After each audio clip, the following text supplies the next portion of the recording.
Last time I mentioned that we were entering a new chapter of the Famicom's life. 4人打ち麻雀is a perfect divider for this. It's Nintendo's first game to not have a pulse label. It's the first sequel to a game made for the Famicom. And it's the first time that we have 3 games released on the same day. It took 16 months for there to be 20 games on the Famicom. The next 8 are all released in November 1984. The Famicom is picking up speed rapidly. I described 4人打ち麻雀as a sequel to Mahjong, but it didn't really start out that way. Hudson Soft created this game originally for computers, under the title Jankyo, or John Fan, if you like. The game was a pretty big success on computers, so Nintendo decided to bring it to the Famicom.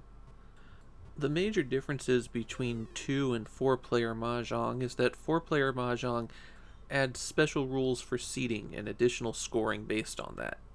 I find those rules to be the most complicated and confusing part of Mahjong, so I'm not even going to try to summarize them here.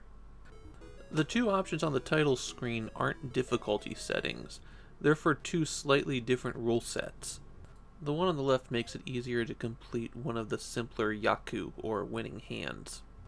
Beyond that, you're still trying to build sets of 3 and runs of 3 and build hands that correspond to specific rules that allow you to go out.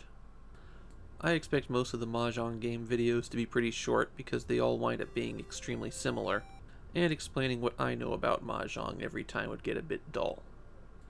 There are a couple Easter eggs in 4人打ち麻雀. While you're playing, if you press select, it exposes what tiles are being held in everyone else's hands. The original Jankyo had an option to let you play with open hands so that you could see every action the computer was taking, and this feels like the way that Hudson included that feature on the Famicom. On the title screen, watch the Hudson name as I hit reset. Did you catch it? Let me freeze frame it.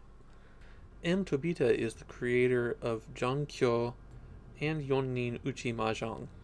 I think this is the first time we've got an actual credit in a Famicom game. Kiku was the initials of the creator of Nuts and Milk, but not really his full name. Well, I know it's a short video, but that's really all there is to 4人打ち麻雀. The title translates to a very generic 4-player Mahjong, and that's really all the game delivers. It was a big hit for Nintendo, selling just under 1.5 million copies, placing it at the 20th best-selling Famicom game of all time. And much later in the Famicom's life, Nintendo will release a sequel to it called Shin 4人打ち麻雀, or New 4-Player Mahjong. But as for this one, what worked in 1984 only worked because there was no competition. Even if we just stick to Famicom games, there are over a dozen better Mahjong games that get released on the system. This one's only interesting to Nintendo completionists.